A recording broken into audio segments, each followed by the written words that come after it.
What's going on, guys? This is episode number 22 of the Going for Two podcast with Jansen Hunter. I am your host, Hunter Waldrop, and this is my co-host and best friend, Jansen Jasperson. Jance, how we doing today, brother? Doing great, man. A little tired. Had work late last night. It's been busy with school and work, and Madeline came home for the weekend, so was busy hanging out with her all weekend and catching up on schoolwork and trying to catch up on sleep. But that's, I guess, sleep when you're dead, as they say. So Yeah, exactly. just Yeah, keep I've been chugging. catching up on sleep, doing a little bit, or a lot of bit of school, I should say, rather. But glad to be back filming one of these again. I know it's been a little over a month since the national championships ended. So we're just going to relive some of the best moments of 2022. And then, we got Super Bowl Sunday coming up, so might as well talk about that for the last football game of this season until August, which will be painful and dreadful, but we'll get through it like we do every year. But yeah, man, let's hop right on into it. All right, man. Well, first, y'all make sure that you subscribe to our YouTube channel at the Going for Two podcast with Jason and Hunter. Once you subscribe, there'll be an option for you to click that little bell that you see on the computer, or sorry, my computer screen, but it could be your TV screen, whatever you're watching on. Just click that bell and you'll get notified when we post our latest episodes. And make sure you follow us on Twitter at going_for2. Hunter and I will get on there during the football season, or if any big breaking news happen in college football, we'll get on there and share our thoughts about what's going on. So if y'all could give us a subscription on YouTube and a follow on Twitter, it'd be greatly appreciated. All right, man. Let's Let's jump right dive on on into it. into it. So we technically haven't recapped the national championship, but it's been a little over a month now. I guess there really ain't a whole lot to say except for Georgia. Just absolutely, they went in there, Mop the floor. they mopped the floor with TCU. They took care of business. I had the absolute pleasure of being there to watch my favorite team go back to back. First time a team has done that since the 2011-2012 Alabama Crimson Tide. TCU, great season up to that point. While you play the games, man, everybody thought this was going to be the result of the TCU Michigan game in the Fiesta Bowl, but TCU prevailed. Georgia, a lot closer game in the semifinals. A lot of people will always say that will be the real national championship, which, I mean, to each their own. But, Kirby Smart, back to back, just like his mentor did over at Alabama and under Nick Saban. Um, Georgia, after 41 years of not winning anything, they win two in a row, and they have the talent Looking for and they three. have the schedule to possibly go for a three-peat. But that it's only February, folks, so all the Georgia fans are like three-peat, three-peat, three-peat. Slow it down, hold your horses, don't let that rat poison that the media's feeding you get to your brain.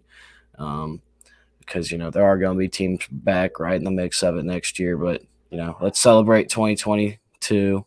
Let's celebrate 2021 still. But as Let's talk far as about the off season first. as far as Keeping everybody 2023 healthy, goes, getting as far as 2023 goes, let's hold our horses. There's a lot of stuff that could happen between now and then. So, we got a uh, long way till then. So yep, we have a long period of time before we really need to start talking about that as the fan base of Georgia. But congratulations to the Dogs, and also TCU. You got your participation trophy. I mean, it was just bad to watch. You knew at halftime this game was over. yeah, Honestly, you knew when we got about 24-7 that this game was going to be over. yeah. After Stetson ran in untouched for a second rushing touchdown, you kind of had that feeling. Um, but man, it was all about matchups, and Georgia, all three phases of the game just had TCU beat.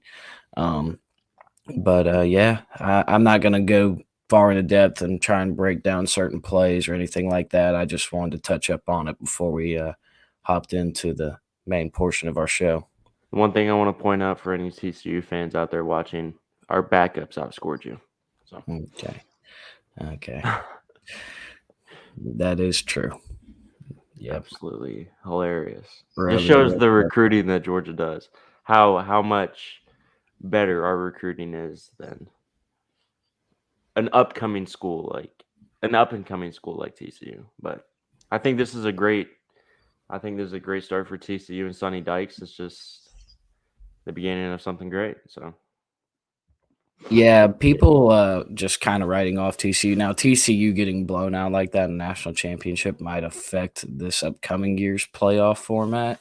As far as it's the last year of the 14 playoff, and now I think if there's a situation where, let's say, maybe Georgia is a two-loss team looking in like Alabama was, or if there's a team that has two losses looking in, you kind of know that they're better than that team that went 12-0 throughout the regular season and kind of just inched by every single game. A team like TCU might fall all the way out, while a two-loss team might be their first year getting in. But that all depends on whatever happens throughout the 2023 regular season. So Yeah, not going to get into all that, but just something that people, might not realize. for sure.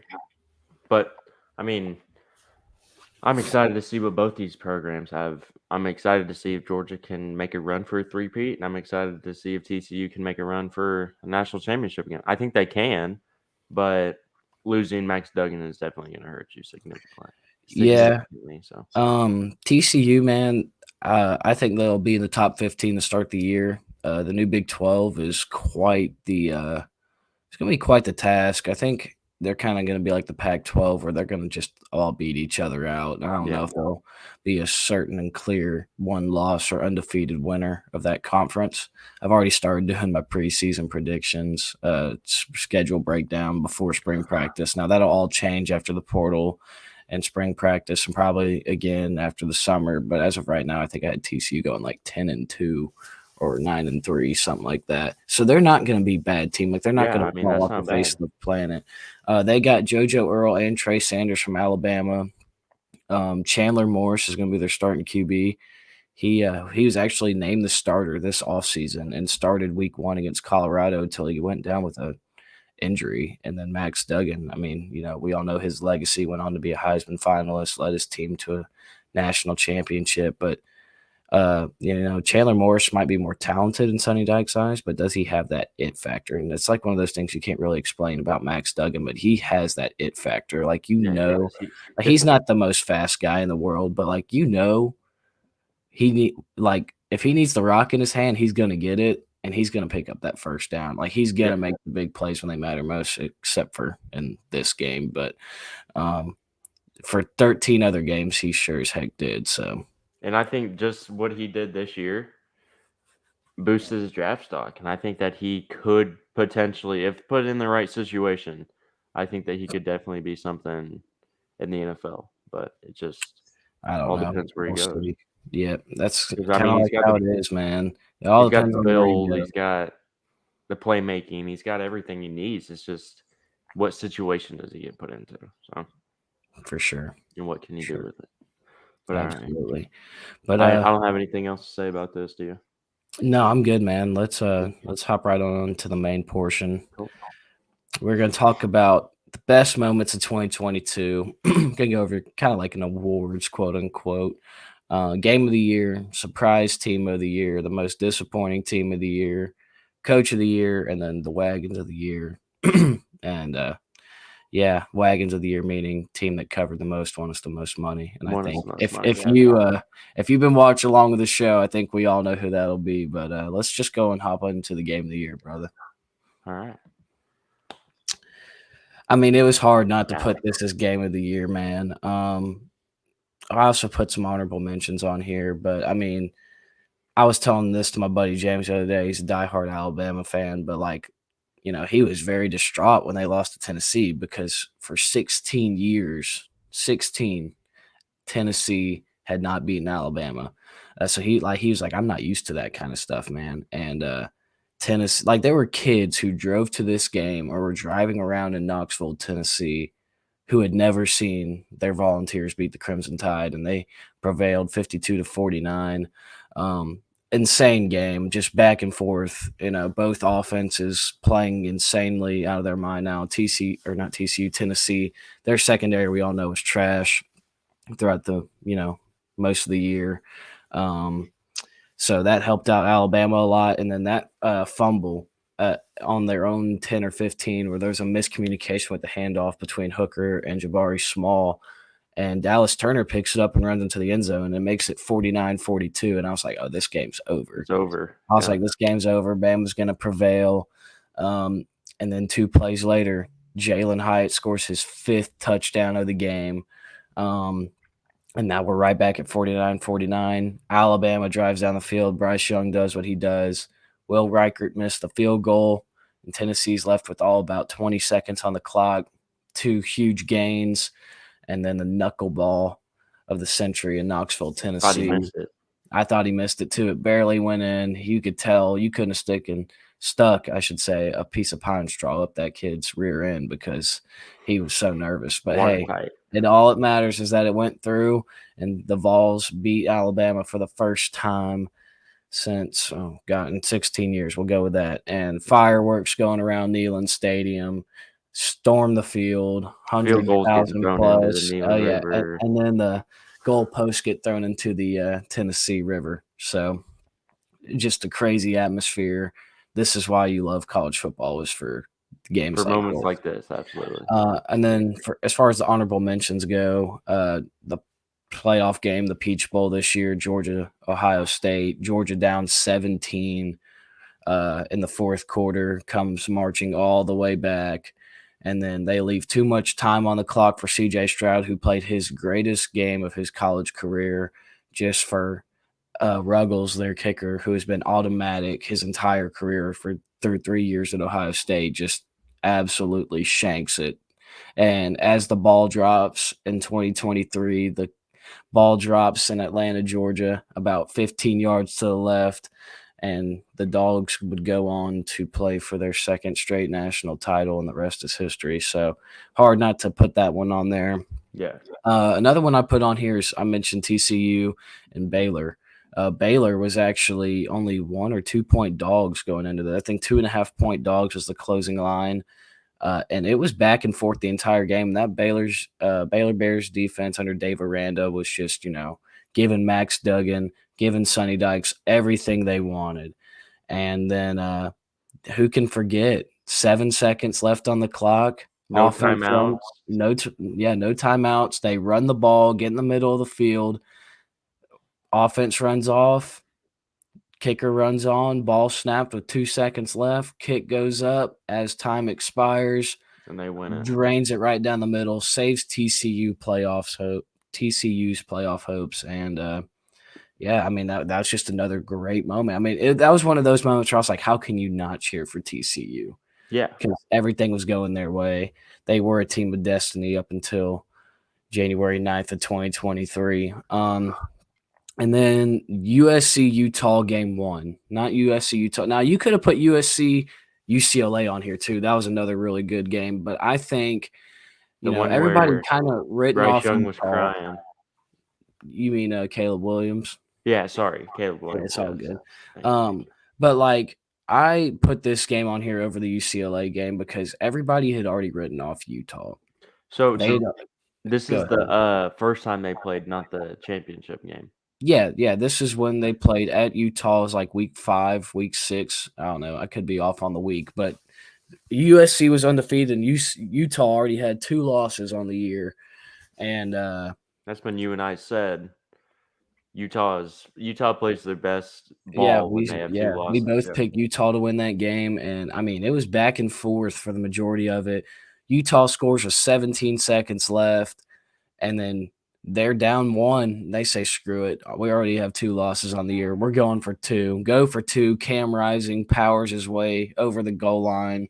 And this, I think, honestly, this game individually ruined USC season because if they would have just beaten Utah, they wouldn't have had to play them again in the Pac-12 championship, and they probably would have been undefeated.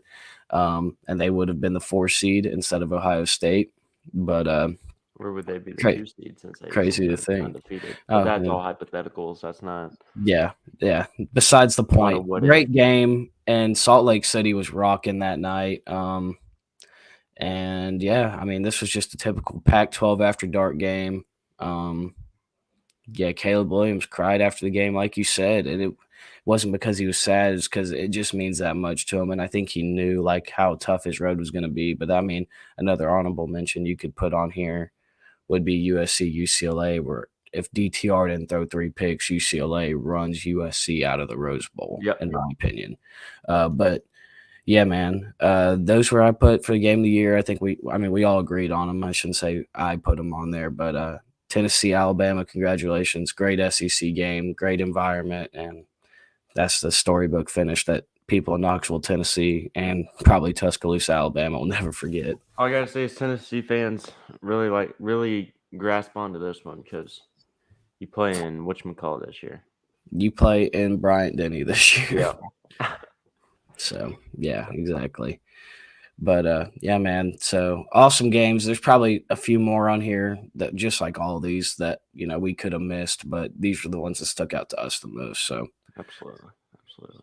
But all right, man. I think okay. So I'm gonna give you my game of the year just because it was my favorite to watch and it didn't have really any stress upon me. I think the national championship was the most like easy game to watch because it's just like that's not a game of the year, but yeah, that's not a game of the year, but to me that's it was. easy. Yeah, I mean, I understand that. I understand where you're coming from.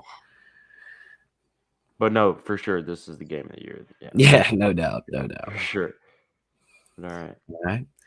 What's up next? All right, yes, surprise team of the year. Now, there were a few teams you could have, put on here or whatnot, but I mean, TCU, they went 6-7 last year. It was like plus 100,000 odds to make the national title game.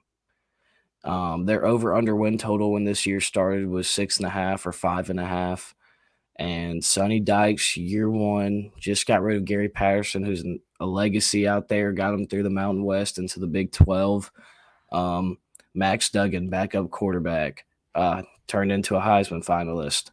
I mean, you just couldn't make it up. And this team never, even when they were down, like if TCU was down in the second half of a football game this year, it didn't matter if it was 17 points or 3 points. Everybody was like, oh, well, they just come back and win. They always did, and they never stopped fighting. And then, to turn around from 6-7 to, 13-2, their final record, that's a heck of a year. Make the college football playoff, make the national championship, come up just short in the Big 12 championship game against Kansas State. They definitely surprised me. And if anybody actually had TCU in your playoff this past year, or the Big 12 championship for that matter, kudos to you because you were the 1%. Honorable mentions, Kansas. And I wrote this down before this started. So they finished 6-7. And most people would be like, yeah, well, 6-7, that's not good. They honestly went below 500. Most wins they've had since 2008. And so I'll go through since 2010. Kansas, 2010, 3 wins. 2011, 2 wins. 2012, 1 win. 2013, 3 wins. 2014, 3 wins. 2015, 0-12. 2016, 2 wins. 2017, 1 win. 2018, 3 wins. 2019, 3 wins. 2020, 0-10. 2021, last year they had 2 wins. And then this year they make a bowl game for the first time since I think 2008. They almost beat Arkansas. So there is not since in the past 12 years, Kansas had not won more than 3 games in one season. So that's why I put them on there. They started out the year 5-0, I believe. 5-0, yeah. Yeah, and then they beat Oklahoma State at home, and their 20 fans that showed up to that game carried the goalpost out of their stadium. So I mean, awesome to see a little bit of parity like that in college football. Next team up, Tennessee, another honorable mention. First New Year's Six Bowl since 2004 under Philip Fulmer. Josh Heupel in year 2, making Tennessee a force to be reckoned with, which you like to see. They were the second best team in the East. And if you want to go based off wins, I guess they would be the third best team or the second best team in the entire SEC. This past season. So, and they've capped off their season with a big time win in the Orange Bowl against Clemson. Joe Milton is going to be the future there this year, as it seems right now. Now they do have that Nico. I don't know his last name. Nico Goodrum plays freaking baseball. I'm sorry. I don't know what that. I know what Nico you're talking Yeah, I about think though. he's from Hawaii. I Yeah. don't know how to pronounce his last name, but I'll get there. I did learn how to pronounce DJ Uyongalele, so I'll get there. But Tennessee 11-2, beat Alabama, beat Florida, and they lost to Georgia, and then they lost to South Carolina this year. But Tennessee's biggest thing is their three biggest rivals, in my opinion, are Florida, Alabama, and Georgia in no particular order. That's just usually the order they play them in. And they went 2 for 3 this year, and usually they go 0-3. And so that's another big thing for schools when you can, take most of your games from your rival schools. I think that's another big deal. And Rocky Top was all over the media. They were ranked number 1 for 4 days until they, got Until they walked hosed. into Athens. Yeah. Yeah, they got hosed in Athens. But yeah, so Tennessee, great year. And then the last team I wanted to mention is actually also in the state of Tennessee in Nashville. Vandy, 5-7. Another team, I would have expected to go. I think I had them in the preseason going 1-11. Their over under win total was 1.5 or 2. And they got that done in the first 4 weeks of the season. So if you bet the Vandy over win total, shout out to you. They had Well, they were 5 wins. undefeated for a little bit, weren't they? Yeah, I think they were 2-0 or something like Yeah, that. 2-0. Yeah. Which is still good for them. They had 5 wins from 2019 to 2021. I think they got their first conference win this year for the first time since in 25 games or something, 25 conference games. They beat Kentucky in Lexington. And then the week after that, they hosted Florida and beat them. And they beat And Florida, yeah. and they were 1 game away from beating or from making a bowl game for the first time since 2017, I believe, 2016, and came up not just short. They got beat 56-0 at home against Tennessee. But I think the funniest thing I took away from that particular game was that the AD was like, if students show up and you're on record and you go through the student website where you buy your tickets or whatnot, we'll pay for part of your tuition here at Vandy. And then those kids showed up, but there was still a lot more orange and white in the stands than there was black and gold. But you know what, 5 wins for Vandy. Like I said, they had 5 wins combined the past 3 years leading up to this. So shout out to Vandy for making that next step up. Shout out Clark to Lee. the SEC, man. Yeah, man. Always. Clark Lee taking that Vanderbilt program or what he's got left of it, because I think they one of the teams with the most players that entered the portal this year. All I gotta say is they're in the right watch out for direction. Vandy. Watch out for Vandy. No, man. I mean, they can always make a bowl game. I just went through their schedule not too long ago, probably about a week ago. I think I had them ended up with the same record they had this year, which would still be good for them considering their track record. So, yep. But TCU, surprise team of the year here at the Going for Two podcast. So, absolutely. What we got next? You know what we got next, or is it going to be a surprise for us? I think it's a disappointing team of the year. I think it is too. My buddy Jimbo.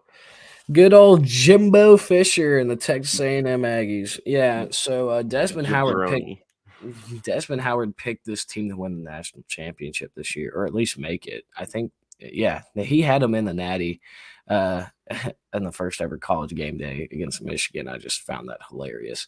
All year when Desmond Howard on college game day is giving out his picks, I've always been like, okay, good, you're on the other side of me. I like that because you suck at picking. Like when Georgia played Ohio State, he picked Ohio State to win, and we saw what happened. And then he had he had A&M winning, and he had, who else did he have?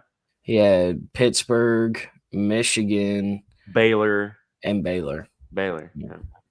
So yeah, that was quite the eventful preseason Final Four. I guess somebody's got to be an idiot, right? I guess he just took one for the team. That was definitely for ratings, no doubt in my mind. But anyways, don't want to get off topic. A&M, disappointing team of the year, and I think this picture right here on the left sums it up. That was against UMass this year, and I think the final score of that game was 24-7. And A&M preseason ranked number 6, and then it didn't take them long to fall all the way out. When they lost to App State. They lost to App State week 3, week 4, something like that. And then they hosted Miami, who we'll get to in a second. They beat them at home.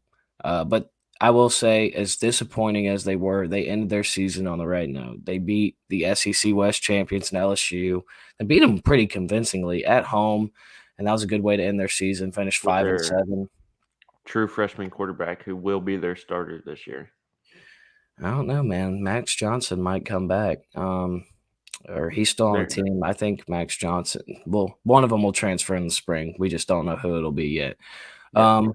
But they finished 5-7 after starting off preseason ranked number 6. A lot of people picking them to win the West this past year, and it just never came to fruition. A&M, all year, will they pay Jimbo's buyout? Will they fire him? No. What they did end up doing, though, is making him hire an offensive coordinator in Bobby Petrino, which just could not be more funny. But I think that'll be, I think hiring an offensive coordinator is a step in the right direction for A&M. So, but I think that's a great hire, but also a terrible hire. But I mean, he knows how to call an offense. As an yeah, he on-field does. coach, he's not too shabby. He was at Missouri State. He was their head coach this past year, and they gave Arkansas a run for their money at home this year. If anybody forgot about that. Honorable mentions: Miami. Yeah. Mario Cristobal's worst season ever as a head coach. Now, I don't care if it was year 1. Don't you even think about it. Don't you even think about it, I James. just want to ask, was it me or was it you that had Miami in there? I'm getting back to the topic at hand. Mario Cristobal's worst season ever as a head coach. Finished 5-7. Everybody was on Tyler Van Dyke as a Heisman finalist this year, and he didn't even play half their games. They gave up like 500 total yards to Middle Tennessee State this year. Now, Miami did, finish with the top 5 recruiting class for the 2023 cycle, but I'm not going to be convinced until I see on-field performance convincingly to convince me into believing that they're going to be next in line, so to say, in the ACC. But yeah, that was just terrible. Michigan State, another team. Actually, all 3 of these teams were ranked in the preseason AP, and they were ranked within the first few weeks of the year, and then they all ended up, falling below 500. Michigan State, they had 11 wins last year under Kenneth Walker and as the running back. And Mel Tucker, man, I think he officially beats Jimbo Fisher out for worst contract because at least Jimbo's still recruiting. Michigan State's not getting anybody on the recruiting trail. They are trying to inch for people at the portal. Not a whole lot going on there. Mel Tucker's probably got the worst contract in football. He's probably the worst. He might be one of the worst coaches in college football, I think. I don't know. It's just like last year he had Kenneth Walker carrying him game after game after game, and this year, as soon as you take him out, You have nobody. falter. And they were ranked like 13th to start this year. They finished 5-7. Just they could get nothing going on offense. We all knew their secondary was terrible last year, as it was, and this year it didn't look like it improved too much. So yeah, just disappointing up there at East Lansing. And then the last team I want to notch is Oklahoma. 6-7. The first time Oklahoma has had a losing season since 1998. 25 years or 24 years. First time. And everybody was like, Brent Venables is the savior. Brent Venables is the savior. They were preseason top 10 or right around it. Dylan Gabriel came in. He was underwhelming. Mims, their outside receiver, I think he's hitting the draft.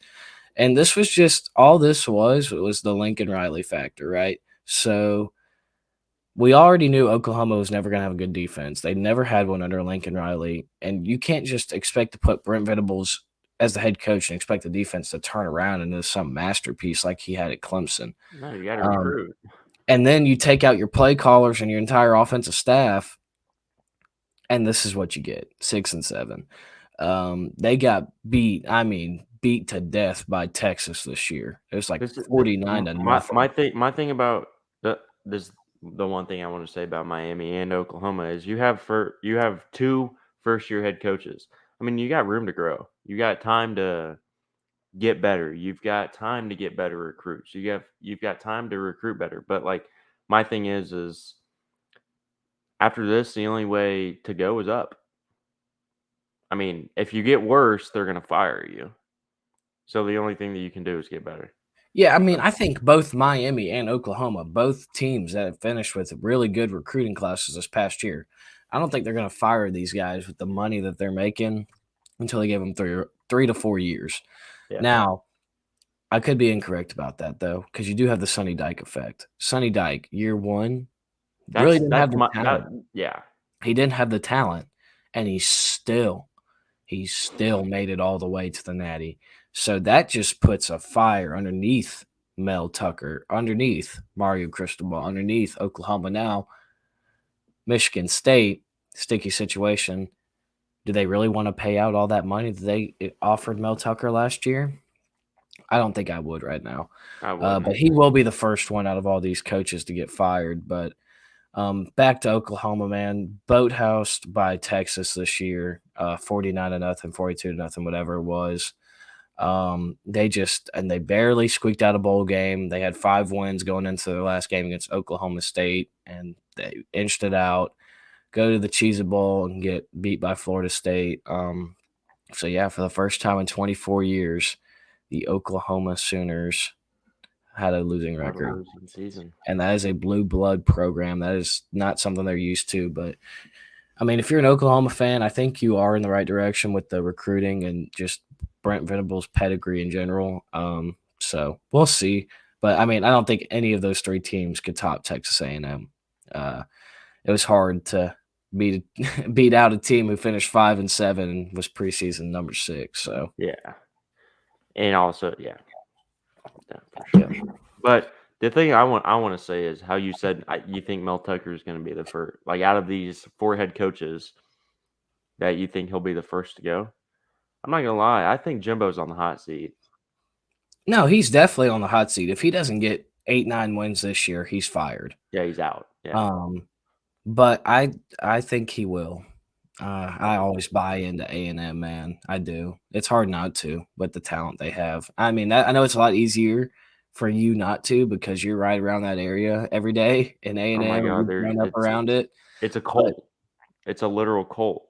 But for me, over here in Georgia, it's a little bit more difficult for me not to buy into what I'm seeing on paper, at least. Yeah. So we'll see, man. I think the thing that was like if they would not have hired Bobby Petrino or an offensive coordinator in general, I would not be high on them.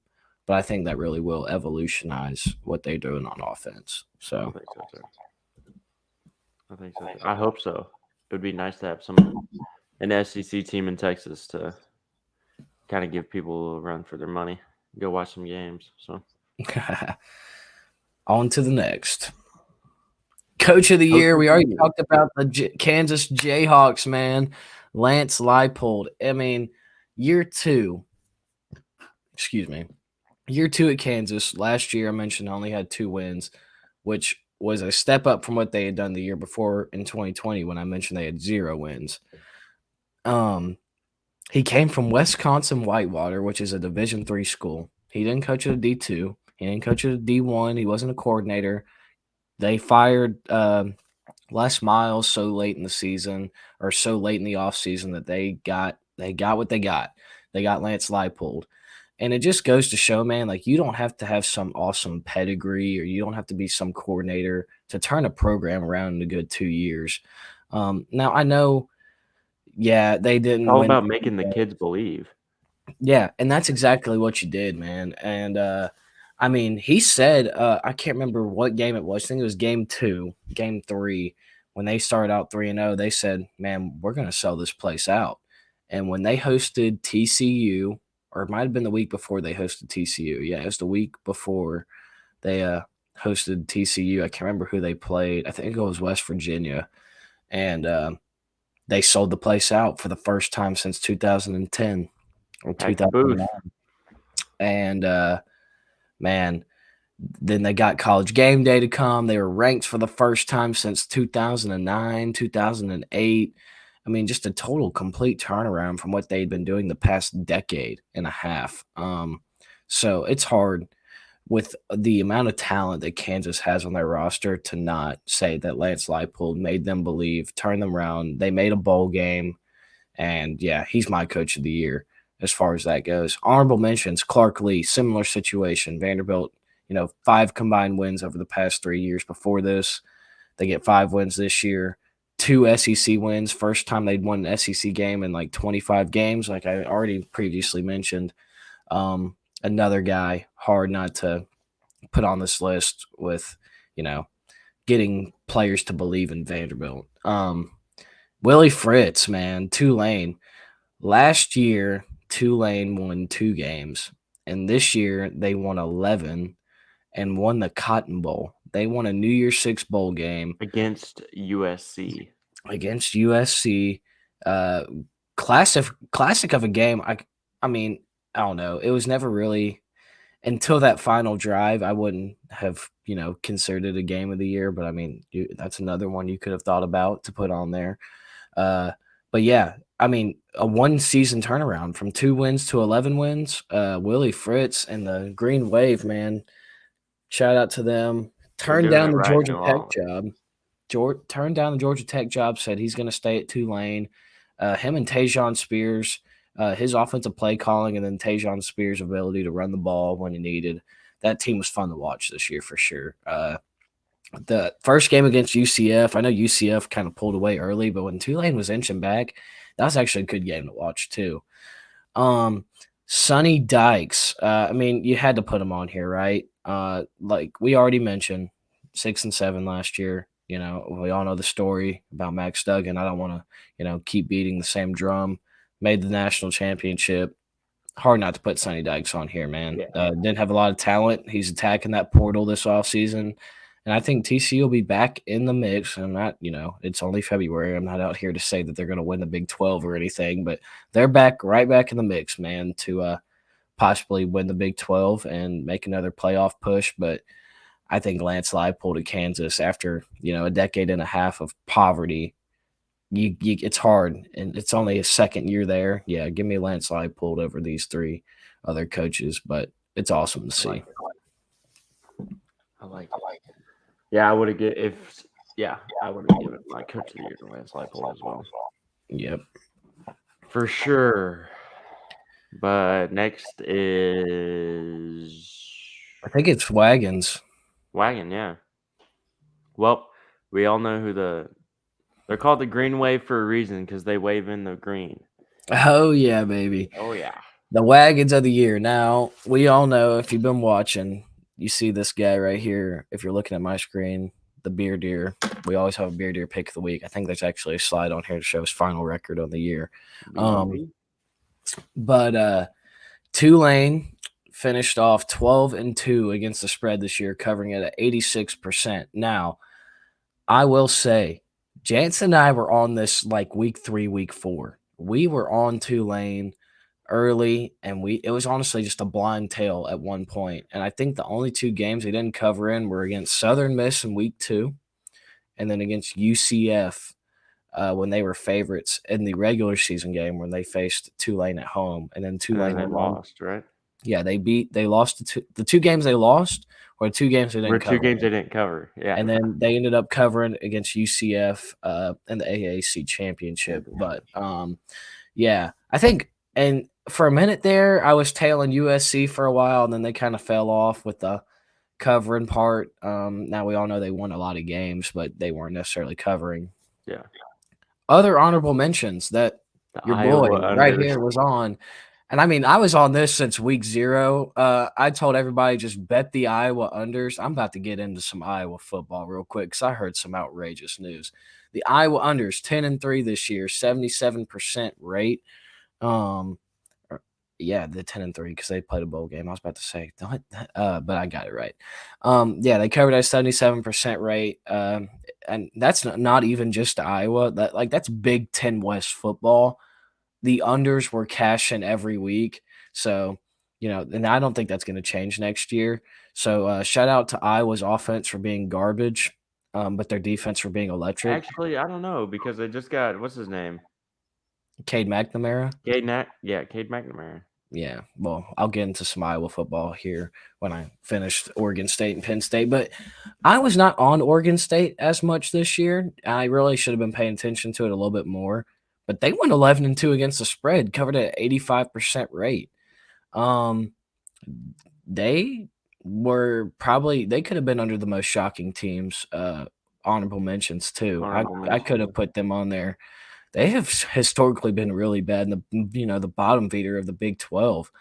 And this year what they finish 10-3, 9-3, 9-3 I think maybe. 9-3, yeah. Yeah, something crazy. And they finished in the final AP poll, finished in the final college football playoff poll. That everybody was like they were just one quarterback away from possibly making a run at that Pac-12 championship. Well, they got a quarterback now. I think he's gonna fit good in that system. We'll see. I'm not gonna. Man, it's hard to get hyped for DJ Uiagalelei, but we'll see. We'll see. Not here to talk about preseason, but I mean, it's all about the situation he gets put in, I think. If he gets put into the right situation, I think he's gonna do well. But yeah. But shout out to Oregon State for making people money. And then the last team I was on for the better half of the second part of the year, the Penn State Nittany Lions, 9-3, and then one push this year, covered a 75% rate. Hard to beat that when you're covering 3/4 of your schedule. I was on them all year, and or not all year, but the better half of the second part of the year. The game that turned it around for me personally, when I started blind tailing them, was when I was on Ohio State, and Ohio State missed by half a point on the cover when they played Penn State in Happy Valley. But anyways, I started, blind tailing Penn State. It didn't matter if the spread was 14, didn't matter if it was 21, and they were covering a lot that back half of the year. So I know they personally made me a lot of money, but I couldn't tell you how many times the Tulane Green Wave were our beer deer pick of the week because, my goodness, they were just covering like freight trains, man. So shout out to the Green Wave. Y'all were awesome this year. Thank you for, bringing in the funds for me and Jance. Back to Iowa. Back to Iowa. You say my ass a lot of times. Have you heard about their offensive coordinator Brian Ferentz's new contract? No. Okay, so Brian Ferentz, he's the offensive coordinator there at Iowa. Their head coach, his name is Kirk Ferentz. So it's his son, and he's the OC. And I know they just brought in Cade McNamara, but if you can't coach, man, or if you're putting up numbers like you did last year, like it does not matter who you have at quarterback. Because that play calling was absolutely horrendous. Now I know they're such dog water. I know they're such a ground and pound team, run the ball, chew the clock, score 17 points a game, and get out of there, right? Yeah. Well, instead of firing him, they just restructured his contract. I think he was making like $865,000 last year. Well, they cut that to like 600 or 700. I can't remember exactly what the number is he's getting paid now, but it's not as good as what it was. And now there's an incentive for him to get that money next year. Iowa has there's an incentive? Yeah.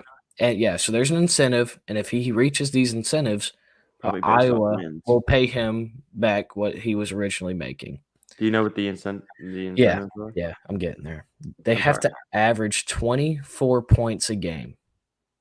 24 points a game. And this does not say if it has to be offense or defense.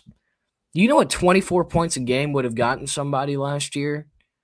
They would have ranked them 85th in the nation, in the bottom third of the country for points per game, behind likes of that's what Arkansas State finished with last year, 24 points a game, and they went 3-9.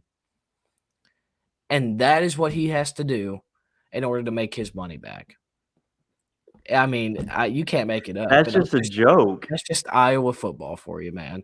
And so I don't care if they have Cade McNamara or not. Yeah, he can throw a deep ball, but it doesn't matter if you don't dial him up. So that's just my personal take on it. But that's what I let out my air, so you can finish this one up and head No, on over. I didn't know that. I thought they'd fired their offensive coordinator. I didn't know that they restructured his contract. No, Daddy couldn't fire his son. Yep. But wow, nice little mic mute right there. Yeah. Let's head on up to the next one. We'll just finish on my little rant. Oh yeah, here it is. Beer Deer. This is where we picked one game or two games against the spread. Lock of the century was at the end of the year last year, though, was Mississippi State covering against Illinois. Now, talk about a bad beat for Illinois plus 3.5. Bro. Oh my goodness. So I thought Mississippi State was going to go in there and wipe the floor with them. I should have known a little bit better considering with everything they were doing with Coach Leach or whatnot. But so I'll just go ahead and lay it out. So Mississippi State 3.5-point favorites. I think I actually bought it down to 2.5, but the line that most people got at was 3.5. 3.5. Yeah, I got it 3.5. So Mississippi State kicks a field goal to go up. What was it, 3 or 2? 3. They go up 3, and there's 6 seconds left in the game. Or like, what? Yeah, there's not a lot. Illinois lets the ball, touch back or whatnot. And they run, the 10 lateral play, and they're getting down the field. Like, they got to the other side of the 50 from their own 25, and then somebody fumbles the ball. There's zeros on the clock, so, game's over after this play.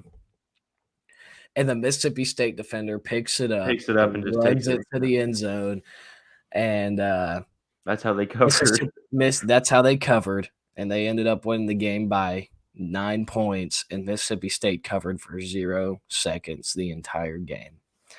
Couldn't have drawn up any better. And man, I feel bad for the Illinois plus 3.5 bettors. But I mean, if you bet against Mississippi State that game, like you're a communist. I don't care. Yeah, literally. I was just about to say, like literally, no heart. Yeah. Like screw you, bro. But no heart. We finished 10-5. That's better than A&M. Better than a lot of teams. I think we should get Beer Deer in there to coach up some 5 stars in College Station. That'd be funny. But yeah, I say that we did very good job this year. I think we did too. So I'm proud of ourselves for that one. Only next 5 year it'll be 11-4. Nah, next year we're going 15-0. I don't know what you're talking about. All right, I'm fine with that too. But I'm yeah, just saying, man, try to get better. This is definitely one of my favorite segments. And like, if you would have told me when we first started this show, we'd have a Beer Deer pick of the week, I would have told you what kind of sense does that make. But shout out to the comment section for pointing bad boy out right there, or my dad, I should say. Who's the Beer Deer pick? And I was like, man, we can actually do something with that. So, yeah, that was fun. That was really fun. If it wasn't for John, we probably would have never done it. So, no doubt. No doubt would have never even thought of that. So, but that was a fun little thing to do. And I'm glad we were actually pretty successful at it. So, I'm glad we did it too. But all right, man, I know you can lead the way with this next one, but oh yeah, go switch it. All right. Yes. Wow. So, me and Jance for a while, we every week we have I think it was like 7 to 10 games that we go through, our favorite games that we wanted to preview before the following week. And I'd write down all of our games, and Jansen would too.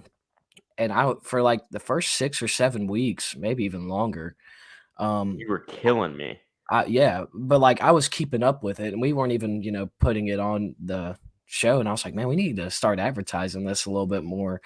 But as you can see, 1 point for getting the winner, 2 points for getting the winner and the spread, and then 3 points if you were to pick an outright upset. Excuse me. And after that week, when I picked LSU to beat Alabama outright, I picked Notre Dame to beat Clemson outright, and I picked Georgia to cover the spread against Tennessee, I was like, this is wraps. And then Jansen just crawled all the way back, and he had because I started taking underdogs. I was like, well, I mean, if I'm gonna lose, I might as well. Yeah, and he started taking these outrageous upsets, and they started hitting, and he caught all the way up, and he actually had like a 5-point lead on me at like week 11, week 12. And then after the SEC championship, he had a 1-point lead. And then we had our little bowl mania where we did against the spread, which I won. But shout out to James and Dwayne and whoever else participated in that. And I barely edged them out 150 to 148. And I was proud of that. I was very proud of that. So, I bet you are. yeah. So, I'm just kidding. with our little funny pictures down there that we got, that's me in all Georgia gear in the middle of Bryant-Denny Stadium when Mississippi State was playing Alabama, and I was just that guy. But that was a fun trip. So, shout out James again for like the I third forgot. episode. I forgot you went into freaking. Yep, I went straight into Bryant-Denny the week after they lost to Tennessee, and Georgia obviously was undefeated. And I wore all my Georgia stuff because, well, Because why not? I'm just that guy. So, Why not? yeah, but that was a fun little thing to do. I'm glad I got the win, and me and Jance will come up with some sort of punishment for, well, not necessarily punishment. He's just probably going to have to buy the first round of merch. Yeah, I probably will. Yeah, I'll buy the first round. But For yeah, sure. man, that was fun. That was fun. was fun. And We gotta I'm do it ready to again do it next again year. next year. So, And Yep, keep all right. and keep up with the entire way through. So, yeah, no doubt. but all right, this is what I've So been looking forward to. I know. So you're a bigger NFL guy than I am, but I mean, I still watch it on Sundays because I just love the sport of football. I don't care if it's the Texans versus who else was about the Bears, the bottom feeders. Like I'll watch it. Yeah, And I have a fantasy team, not usually that good, but I do like to bet on NFL games. So I do keep up with it, but like player personnel and who has the advantage. So I'll let you kind of command this one through, but I'll open it up right now. So we got Super Bowl, was that 57 this week? 57. Yeah. Super Bowl 57 on Sunday. Chiefs, Eagles. Probably, I mean, both the number one seeds in their conferences. I think they both probably deserve to be here. I mean, the only other, I think the third best team was probably the Bengals this year. And I think if that game would have been played in Cincinnati, the Bengals would be here right now. If there was a different set of refs on the the Bengals would be here. I don't think that the Chiefs deserve to be here. That was a pretty bad officiated game, if I do say so myself. But Mahomes going for a legacy second Super Bowl. Jalen Hurts, man, down but never out. Everybody in 2018 or 2017, whenever Tua beat, came in second half, beat Georgia after Jalen Hurts got benched after leading them all year to a national championship. Everybody thought, man, well, this guy, he's going to be a wasted talent. And came back in 2018, kind of showed what he had left in the tank. Lincoln Riley gets him at Oklahoma, turns him into a second-round draft pick. And now, man, like his mindset, the way he plays the game, I love it. I'm personally going to be going for the Eagles in this game. I'm tired of seeing the Chiefs all over my screen. I don't like how the media covers them. I'm tired of Kermit the Frog. I mean, I like Mahomes as a talent, but I think I like him more if the media didn't cover him the way they did. But the Eagles, I'll be going for them. I like Jalen Hurts more than I like Patrick Mahomes. And I just think, man, he's worked way too hard and his mindset's going to be a different thing. So I probably won't bet Eagles -1.5, but I probably will bet on the Eagles money line. But, I'll be betting on first touchdown scorer. Shout out Miles Sanders 2 weeks ago. I cashed on you. I've been doing pretty well in the playoffs as far as the NFL goes. I'll be doing some anytime touchdown. But before I let you just dive right on in, because I know you got a lot to say and you keep up with it more, I just want to talk about some of the stuff that you can bet on in this game. Because, the Super Bowl has some outrageous prop bets, right? So, here's a few that I saw that I was just like, why would somebody bet on this? The first one, will Tom Cruise parachute into the stadium and hand deliver the game balls to the referees? No, he won't, because the stadium's a dome, so it's not going to happen. Good point. Will Andy Reid eat a cheeseburger on the Super Bowl broadcast? Probably not. No. What's another stupid one? Oh, yeah. What movie will Nick Sirianni show the Eagles the night before the Super Bowl? Like who? I don't know. Waterboy. I don't know. There's probably like 6 or 7 more that were just outrageous. I can't think of them on top of my head, but just, please be responsible gamblers this week. Don't be like me last year, when I bet on Snoop Dogg will smoke weed during the Super Bowl halftime performance. And he did. He did, but it wasn't on camera, so it camera. didn't count. So, yeah. But Jance, the floor is yours, brother. Go at it.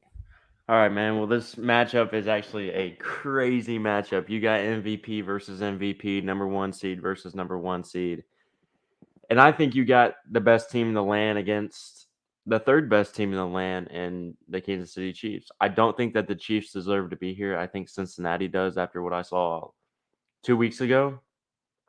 There was a lot of that final run that Pat had where he got pushed in the back. There were 3 sets of holding on the offensive line. And I will go to my grave saying that. I hate Kansas City. I hate Patrick Mahomes. It's just because I'm one of those guys that, like, when I was younger, I didn't like Tom Brady because he won all the time. And now Patrick Mahomes is the new Tom Brady because he wins all the time. But if I were to get, if somebody were to ask me, Jansen, where's this game going to be won and lost at? It's going to be won and lost at the front line. It's going to be depending on how if Chris Jones can get through the Eagles offensive line, which is the top offensive line in the NFL, then it's going to be if Fletcher Cox and Brandon Grant or BG and Hassan Reddick, if they can get to Pat, because I know if Pat's ankle's healthy, it's going to be harder to get him. And my thing is who, the secondary for the Eagles, I think, is phenomenal. I mean, we saw what they did against San Francisco, and we saw what they did against the Giants, who people thought the Giants were going to come in there and beat the Eagles, but not a chance in hell because, I mean, I think you have the MVP in Jalen Hurts. But my thing is I think it's going to be one up front. It's going to be all about offensive line and defensive line, and I think it's going to have to do with the Eagles secondary. If the Eagles secondary can hold their own against Marquez Valdez-Scantling, Juju Smith-Schuster, Sky Moore, and Travis Kelce, and all these different guys, then I think that the Eagles have a great shot at winning it. But I think if the Chiefs, I don't know the Chiefs offensive coordinator, the big fat African-American guy. I don't know his name. Is it Eric Bieniemy? It might be. I don't know who it is. I think that's his name, but I could be incorrect.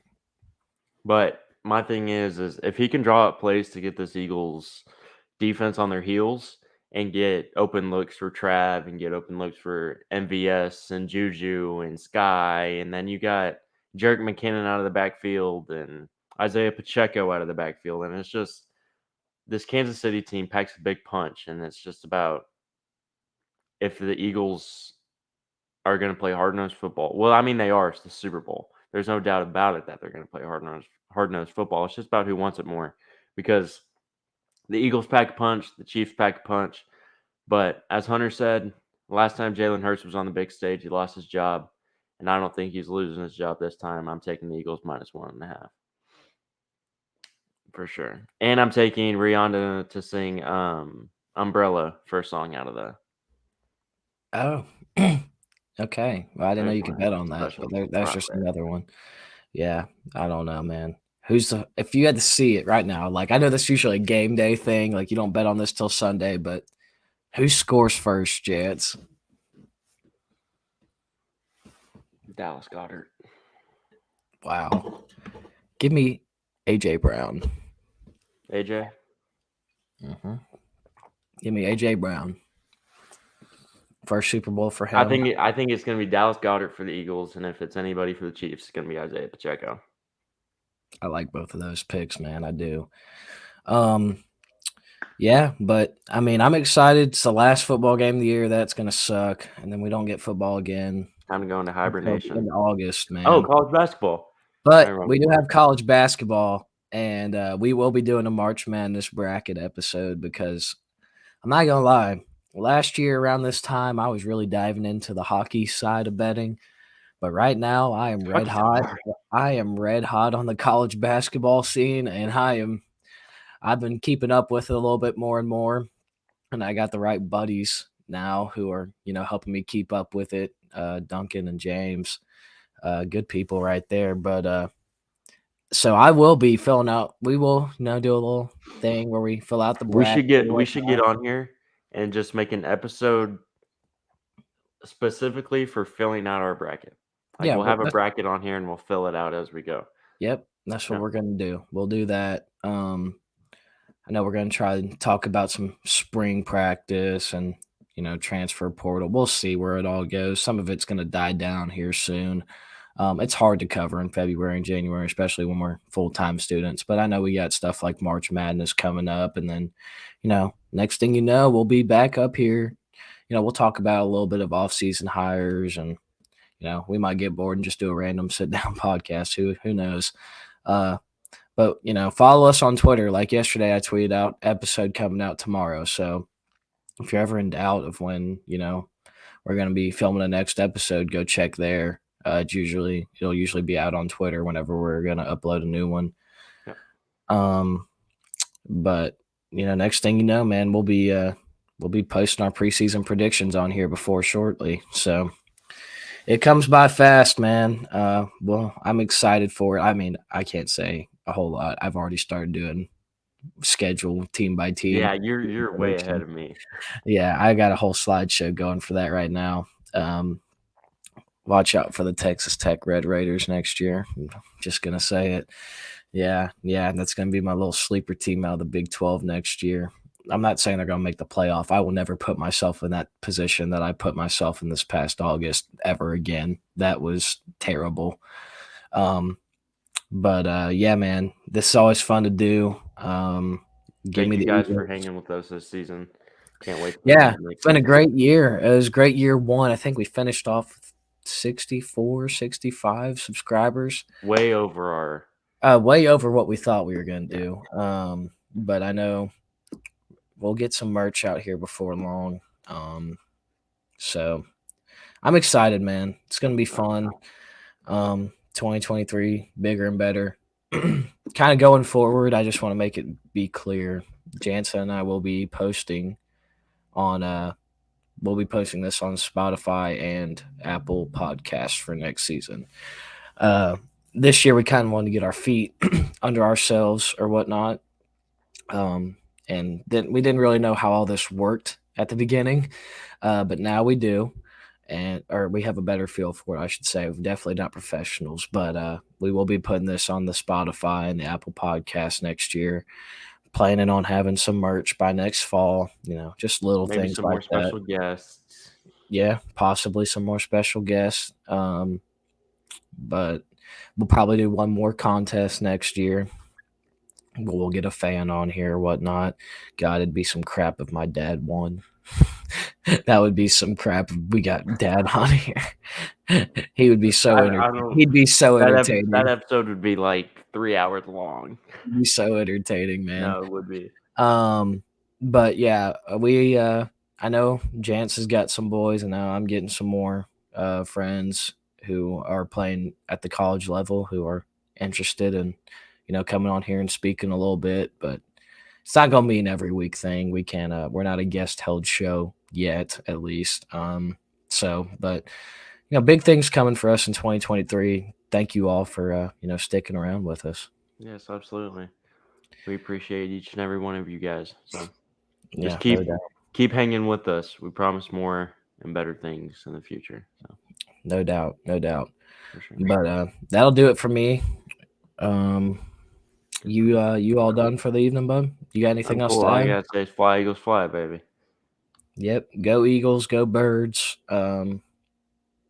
Yeah, that's about all I got. And go Dogs because back to back on the way for the three-peat. But next year will be good, man. Next year will be good. We not sure on when the next podcast will be, but like I said, follow us on Twitter. It might be next week, might be tomorrow, might be next month. Who knows? Might be tonight. Yeah, Who knows? you never know. But it is hard, a little bit harder for us when we're full-time students to cover, and there's not a lot of content going on Yeah. as far as college football goes right now. But opening day's coming around soon. Maybe we'll just throw in a little baseball podcast. We'll Who be here. knows? Yeah. But that'll do it for me. Thank you guys for all of your support. We greatly, greatly, greatly appreciate it. God first, God bless. Love you guys. Thank you.